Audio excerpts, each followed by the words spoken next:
ইকবাল মামা জ্ঞান ফেরার পর থেকেই যে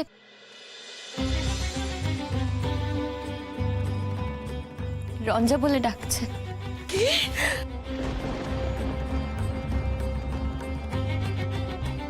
ইকবালের জ্ঞান ফিরেছে? জ্ঞান ফিরেছে আমার ইকবালের? জ্ঞান ফিরেছে আমার? না, তুমি যাবে না। আমি যখন একা লড়াই করে ইকবাল মামাকে বাঁচিয়েছি তখন আমার আদেশ তোমাদের মানতেই হবে। ইকবাল মামার কাছে আগে রঞ্জা পিসি যাবে। চলো রঞ্জা পিসি। স্বপ্ন, আমার ভুল বুঝিস না স্বপ্ন। আমার মাথা ঠিক ছিল না রে, আমার মাথা ঠিক ছিল না। আমার ভুল বুঝিস না স্বপ্ন। রঞ্জা পিসি, আমাদের মতো মেয়েদের কপালে এগুলো যেটা স্বাভাবিক। দূরের লোকের কাছ থেকেও জোটে, আপনজনের কাছ থেকেও জোটে। ওসব নিয়ে আমি ভাবি না।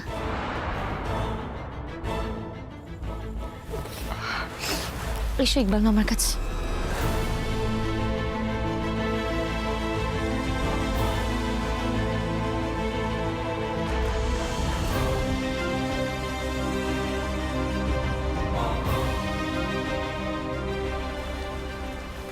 ইকবাল, খবরদার, একদম পেশেন্টকে বিরক্ত করে চলবে না।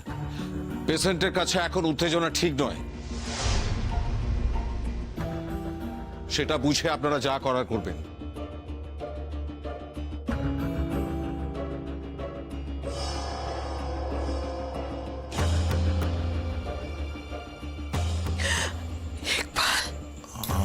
আমি ভালো আছি রঞ্জা।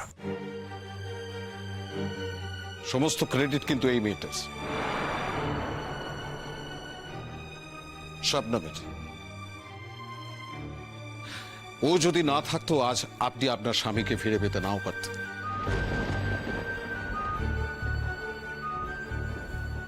শবনম, আমি কিছুক্ষণের জন্য বাইরে যাচ্ছি।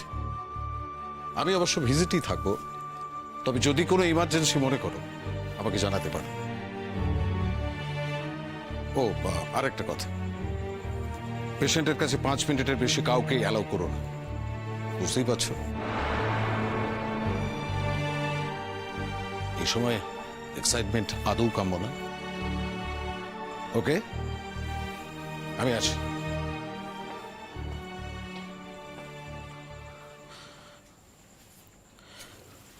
স্বপ্ন, তোকে আমি কষ্ট দিতে চাইনি রে। তুই বিশ্বাস কর, তখন আমার মাথা ঠিক ছিল না। আমার চোখের সামনে থেকে আমার জীবন প্রদীপটা নিভে গিয়েছিল। আমি তখন কি করেছি, কি বলেছি, আমার মাথা ঠিক ছিল না স্বপ্ন। তোর জন্য আমি আমার ইকবালকে ফিরে পেলাম, আর তোকেই আমি। রঞ্জা পিসি, এখন এসব কথা বাদ দাও। দেখো ইকবাল মামা ভালো হচ্ছে, আর এই সময় যদি তুমি ইকবাল মামার পাশে গিয়ে বসো, ইকবাল মামা আরো তাড়াতাড়ি ভালো হয়ে যাবে। আর আমি আমার কথা ভাবি না। আমার কথা ভেবে আর কি হবে বলো? আমার জীবনে প্রত্যেকটা মুহূর্ত অবিশ্বাস আর যুদ্ধ। তাই এখন আর আমি কোনো কিছুতেই কষ্ট পাই না। তবে রঞ্জা পিসি, ইকবাল মামার যারা এই অবস্থা করেছে তাদেরকে কিন্তু আমি স্পেয়ার করব না। আমি ছেড়ে দেব না তাদের। সেটা যদি আমার আব্বু হয় তাও আমি ছেড়ে দেব না। ইকবাল মামার যারা এই অবস্থা করেছে সেই অপরাধীদের আমি ধরিয়ে দেবই। রামকে কি তোমরা ভুল বুঝেছো? না ইকবাল, না ইকবাল মামা, কিছু না। তুমি কিছু ভেবো না। তুমি প্লিজ কথা বলো না। এখন ইকবাল মামাকে কথা বলিও না। দেখো ইকবাল মামা একটা ক্রাইসিসের মধ্যে আছে। ইকবাল মামা যা অবস্থা হয়েছিল এখন ঠিক যে অনেকটা সুস্থর দিকে, কিন্তু তবু বিপদ তো কেটে যায়নি বলো। অনেক সময় আছে কথা বলার, এখন কথা বলিও না। আমি আসছি। কোথায় যাচ্ছিস তুই? যাস না শবনম, তুই কোথাও যাস না। আমি এখানেই আছি, দরকার পড়লে আমাকে ডেকে আমি আসবো। না না শবনম, তুই তুই যাস না। আমি বলছি শোন, তুই কোথাও যাস না। বলছি তো আমি কোথাও যাচ্ছি না, আমি আজ রাতে এখানেই থাকবো ইকবাল মামার কাছে। শবনম, তুই আমার উপর রাগ করেছিস? দেখ শবনম, আমি তো তোকে বলছি, আমি তখন কি বলেছি কি করেছি আমার মাথা ঠিক ছিল না। তুমি ভুল বুঝছো, আমি তোমার উপর কোনো রাগ কি করিনি। রাগ করিসনি, দুঃখ পেয়েছিস, আমার উপর অভিমান হয়েছে। আমি জানি তোর এই অভিমান কোনোদিন মিটবে না। বললাম তো ওরকম কিছু নয় রঞ্জা পিসি। আমি এখন আর এসব কথায় কিছু মনে করি না রঞ্জা পিসি। আমার এখন আর মান অভিমান কিচ্ছু হয় না। আমার এখন নিজেকে একজন প্রান্তিক মানুষ মনে হয়। হাজার লড়াই করেও হয়তো তোমাদের শাড়িতে পৌঁছাতে পারবো না, কিন্তু লড়াই আমার জারি থাকবে। রঞ্জা পিসি দেখো, হাজার হোক, যতই যাই করি না কেন, তোমাদের সাথে না আমার দূরত্বটা থেকেই যাবে। আর বারবার জানো তো আমাকে এই কথাটা মনে করিয়ে দেওয়া হয়, তাই চাইলে আমার মন থেকে এই কথাটা মুছে যাবে না রঞ্জা পিসি।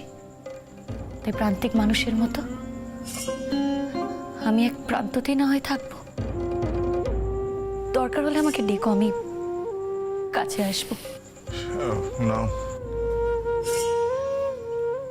ইকবাল মামা ডাকছে, কিছু বলবে? ইকবাল মামা বলো।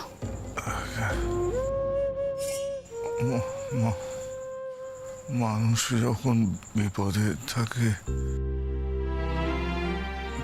তখন তার সব কথা ধরতে নেই। আমি এটুকুই বলছি। ইকবাল মামা, তুমি কেন এসব কথা নিয়ে ভাবছো বলো তো? তুমি এসব নিয়ে ভেবো না। আর আমি রঞ্জা পিসির কথায় কিছু মনে করিনি গো। দেখো, রঞ্জা পিসি যেটা বলেছে সেটা তো স্বাভাবিক। এটা জানো তো, একটা সংস্কারের মতো। মনের ভেতরে, মনে কোথাও এই কথাটা লেখা আছে যে আমি আর রঞ্জা পিসি আলাদা। তাই মানুষ যখন বিপদে পড়ে, যখন মানুষের খারাপ সময় আসে, তখন মনের ভেতরে মনটা কথা বলে, জানো তো। এটা রঞ্জা পিসির দোষ নয় গো। যুগ যুগান্তর ধরে আমাদের সমাজে এটাই হয়ে এসেছে। তাই রঞ্জা পিসির ওপর আমি আর রাগ করছি না। দেখো, রঞ্জা পিসি তার বাইরে কেউ না। রঞ্জা পিসি তো আমারই রঞ্জা পিসি। তাই রঞ্জা পিসির ওপর আমি দুঃখ অভিমান কোন কিছুই করিনি। বরং কি জানো তো, আমি রঞ্জা পিসির কাছে কৃতজ্ঞ, কারণ আজ রঞ্জা পিসি আমাকে বুঝিয়ে দিয়েছে যে আমি একজন প্রান্তিক মানুষ। কিন্তু খুব বেশি দিন এটা হবে না, জানো তো। আমি তো আর হাল ছেড়ে দেওয়ার মেয়ে নই। একদিন দেখবে আমি ঠিক সমান হব। একদিন আমি প্রান্তিক মানুষ বলে আমাকে কেউ দূরে সরিয়ে দেবে না। আর আমি সেই দিনটারই স্বপ্ন দেখি। আমি যদি নাও পারি, আমার পরের প্রজন্ম পারবে। পরের প্রজন্ম যদি না পারে, তার পরের পরের প্রজন্ম পারবে। কেউ না কেউ তো একদিন পারবেই। আর আমি সেই দিনটারই অপেক্ষায় আছি ইকবাল মামা, সেই দিনটার অপেক্ষায় আছি। আর সেদিন কথা হবে দুজন সমান সমান মানুষের সাথে। তোমাদের এই অসম্মান, এই অপমান, এই লড়াইটা করতে আমাকে বাঁচিয়ে রাখবে। তুমি চলে যাবে? ইকবাল মামা, এবার আমি আসছি। আর বেশি সময় নেই। দেখো, এমনি ডাক্তারবাবু বলে গেছেন যে 5 মিনিটে বেশি সময় না নিতে। আর আমি গেলে হয়তো অন্য ডাক্তাররা আসবে, আর বাইরে তো তোমাদের আত্মীয়রাও আছে। দেখো, যতই ব্যবধান থাক, তারা তো তোমাদের আত্মীয়। আমি না গেলে হয়তো তারা আসতে পারছে না। আমি আসছি। শবনম, রঞ্জা নিশ্চয়ই খাওয়া দাওয়া করেনি, তাই না? তাই না শবনম? এখন রঞ্জা পিসি খেতে যাবে তোমার সাথে দেখা না করে? তা কি হয় ইকবাল মামা? আর তাছাড়া তোমাদের তো আত্মীয়রা রয়েছে, তারা নিশ্চয়ই রঞ্জা পিসিকে খাওয়ার কথা বলবে। আমার খাওয়া নিয়ে তোকে ভাবতে হবে না স্বপ্ন। ভাবলাম কোথায়, ভাবলাম না তো। আগে হলে হয়তো কিছুতেই ছেড়ে যেতাম না, তোমার আঁচল ধরে তোমাকে নিয়ে যেতাম, জোর করে তোমাকে খাওয়াতাম। কিন্তু এখন কি আর সেসব কিছু করলাম বলো? আমি কিন্তু সেসব কিছুই করিনি রঞ্জা পিসি। আর কি করেই বা করি বলো? আমি তো প্রান্ত সীমানার মানুষ, ঠিক বুঝতে পেরে যাই যে কতটা সীমা আমার থাকা উচিত। আমি সেটা বুঝেছি রঞ্জা পিসি, তাই এই কাজগুলো সত্যি সত্যি যাদের করার কথা তাদের কাছেই ছেড়ে দিলাম, তারাই করুক এই কাজগুলো। ইকবাল মামা ভালো হয়ে গেছে, এখন তুমি নিশ্চয়ই খেয়ে নেবে আমি জানি। আর ইকবাল মামার যে শরীরের অবস্থা, ইকবাল মামাকে খাইয়ে দাইয়ে শরীরের জোর করতে হবে। এই সময় তোমার আমার মতো মেয়ের কথা ভাবার কোনো দরকার নেই। আমি আসছি।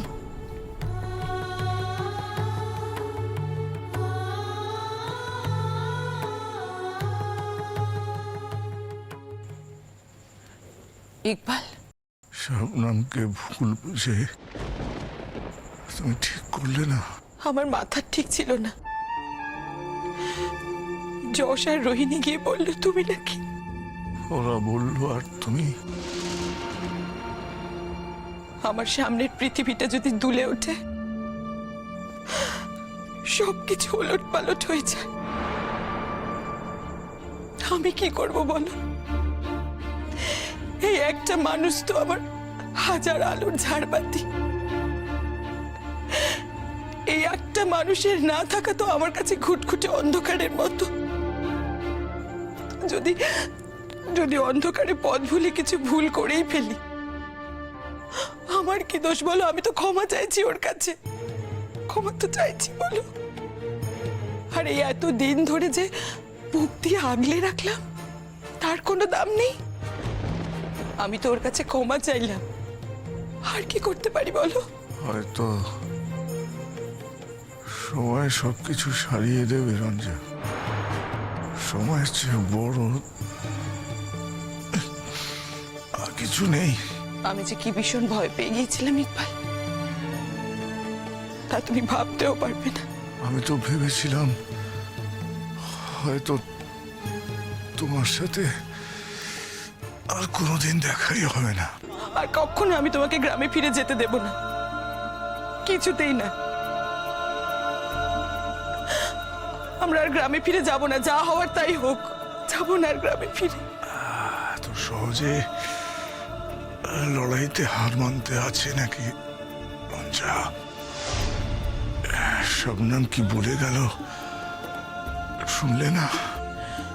শবনম যাই বলুক, এখন আমি যা বলবো তাই তোমাকে শুনতে হবে। তুমি যতদিন না পর্যন্ত ভালো হচ্ছ, তুমি এই গ্রামে যাবে না, কিছুতেই না, কিছুতেই না।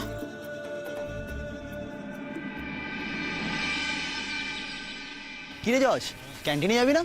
চল। হ্যাঁ আমি যাচ্ছি। তোরা শবনম শবনম এক মিনিট, তোরা এগো, আমি আসছি। আমরা তাহলে ক্যান্টিনে যাচ্ছি, তুই আয়। হ্যাঁ হ্যাঁ আসছি। আমার তোমার সাথে একটু কথা আছে। আমার ক্লাস আছে। আমি জানি তোমার ক্লাস আছে, বেশি সময় লাগবে না, 2 মিনিট লাগবে। আমার ওর সাথে কথা বলা হয়ে গেলে আমি ওকে ছেড়ে দিচ্ছি, তোমরা প্লিজ এগো। হঠাৎ পথ আটকে কলেজ ক্যাম্পাসে তোমার আমার সাথে কি কথা? আমি তোমার সাথে তোমাকে ইকবাল স্যারের ট্রিটমেন্টের ব্যাপারে সরি বলতে এসেছি।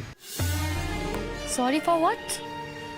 সেই মুহূর্তে দাঁড়িয়ে তোমার অ্যানালিসিস, তোমার বিবেচনা, তোমার জাস্টিফিকেশন সব কিছু পারফেক্ট ছিল।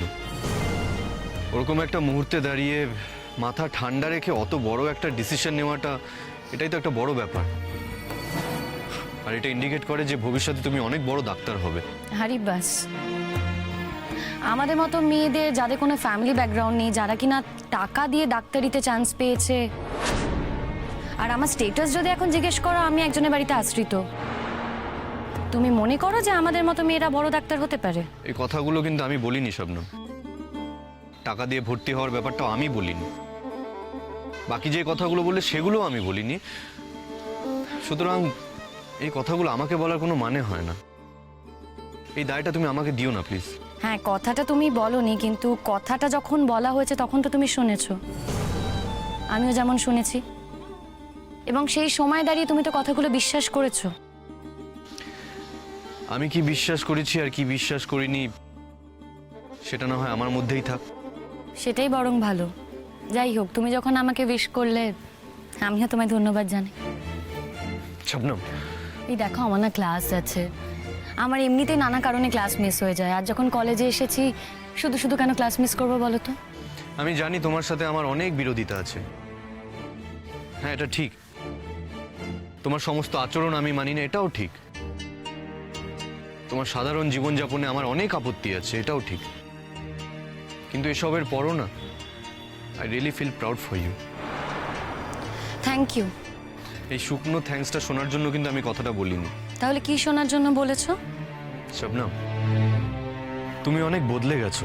বদলে যাওয়াটা কি শুধু তোমাদেরই ধর্ম জজদা? অন্যদের বদলে যাওয়ার সাপেক্ষে যদি অবিকল আমরা স্থির থাকি, একই রকম থাকি, তাহলে তো পৃথিবীতে ভারসাম্য বজায় থাকে না জজদা। কি বললে? যা বললাম তুমি খুব ভালো করে শুনেছো। নতুন করে রিপিট করার প্রয়োজন আছে বলে আমি মনে করি না। শবনম, তুমি না শুধু ডাক্তারিতেই মন দাও। সেটা কি করে সম্ভব বলো তো জজদা? না, আমাকে তো রান্না বান্নাতেও মন দিতে হয়। আমি তো আবার অন্যের বাড়িতে আশ্রিত, তো আমি যদি ঠিকঠাকভাবে রান্না বান্না না করি, তারা কেন তাদের বাড়িতে আমাকে আশ্রয় দেবে? আমাকে ঘর পরিষ্কার করাতেও মন দিতে হয়, কারণ যদি ঘর মোছা পরিষ্কারে কোনো ত্রুটি রয়ে যায়, তাহলে তো আমাকে তারা তাদের বাড়িতে রাখবে না। তাই ডাক্তারিতে মন দেওয়ার মতো বিলাসিতা আমাদের মতো গরিব মেয়েদের মানায় না জজদা। শবনম, আমি তোমাকে একটা কথা বলছি, তুমি কোনো ভুল সঙ্গে পড়ে যেও না। ভুল সঙ্গে তো আমি আগেই পড়েছি জজদা, এখনো সেই সঙ্গটা থেকে বেরিয়ে উঠতে পারিনি, কিন্তু একদিন আমি ঠিক বেরোতে পারবো, নিজের যোগ্যতাতেই বেরোতে পারবো। তুমি কি ভুল সঙ্গ বলতে আমাকে মিন করলে? তোমার সন্দেহ আছে বুঝি? দেখো জজদা, তোমাদের বাড়িতে এসে আমার যে হিউমিলিয়েশন হয়েছে, তোমরা যেভাবে আমাকে প্রতিটা পদক্ষেপে হিউমিলিয়েট করেছো, তাতে কি তোমার মনে হয় না তুমি আমার জন্য যে অ্যাসোসিয়েশনটা ঠিক করেছিলে সেটা ভুল? জজদা, একটা জিনিস না আমি হাড়ে হাড়ে এখন বুঝতে পারি, সমানে সমানে ছাড়া সম্পর্ক তৈরি হয় না। এই দেখো, তোমার আর রোহিণীদির মধ্যে যে এতটা ভাঙচুর, তাও কিন্তু তোমরা একসঙ্গে আছো। কেন বলো তো? কারণ তোমরা দুজন সমান সমান বলে, আর আমি আর তুমি তো সমান সমান নয় জজদা। তাই আমাদের মধ্যে এতটা পার্থক্য, এতটা বিভেদ। চিরকাল তুমি আমাকে অনুগ্রহ দেখানোর স্পর্ধা দেখিয়েছো, আর আমিও সেটা বাঁচার জন্য মাথা পেতে মেনে নিয়েছি। কিন্তু জজদা, একদিন আমি সমান সমান হবই। সমান সমান মানে আমি টাকা পয়সার কথা বলছি না জজদা, আমি সমান সমান হব নিজের যোগ্যতায়।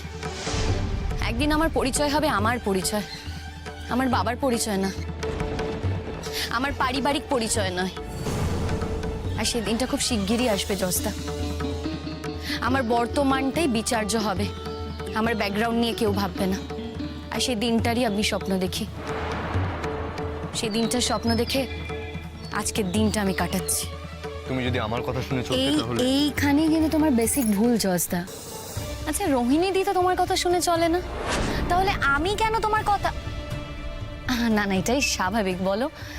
আমাদের মতো মেয়েদের তো কোনো ফ্যামিলি ব্যাকগ্রাউন্ড নেই, আমাদের কেউ নেই, তাই আমাদের মতো মেয়েদের তোমাদের কথা শুনে চলাই কর্তব্যের মধ্যে পড়ে, তাই তো? আগে তো কোনোদিন এইভাবে কথা বলতে না আমার সাথে। আমি জানি এখনকার তোমার এসব কথার যোগানদার কে। তাই? তা জানলে তো ভালো। অন্তত আমি এটা ভেবে খুশি হচ্ছি যে আমার ব্যাপারে তুমি কিছু জানো। হ্যাঁ হ্যাঁ জানি জানি। রাহুলদা তোমার ব্রেনটা ওয়াশ করেছে, না হলে তুমি কোনোদিনও এতটা অ্যাডামেন্ট ছিলেন। হাসালে জজদা, সত্যি তুমি হাসালে। দেখো তোমার টাকা পয়সা আছে, তোমার ফ্যামিলি ব্যাকগ্রাউন্ডে জোর আছে, ভবিষ্যতে হয়তো তুমি ভালো ডাক্তারও হতে পারো, ভবিষ্যতে তুমি বিদেশেও যেতে পারো, বিদেশে নানা রকম এক্সপোজারও পেতে পারো। তা আমার চিন্তাতে কিন্তু কোনো দীনতা নেই। দেখো আজকে আমি যা করছি সব কিছু কিন্তু নিজের ইচ্ছে করছি, কারোর জোরে নয়। আর সেই জায়গায় না আমি কিন্তু এগিয়ে, কারণ আমার ভাবনা চিন্তায় কোনো দীনতা নেই।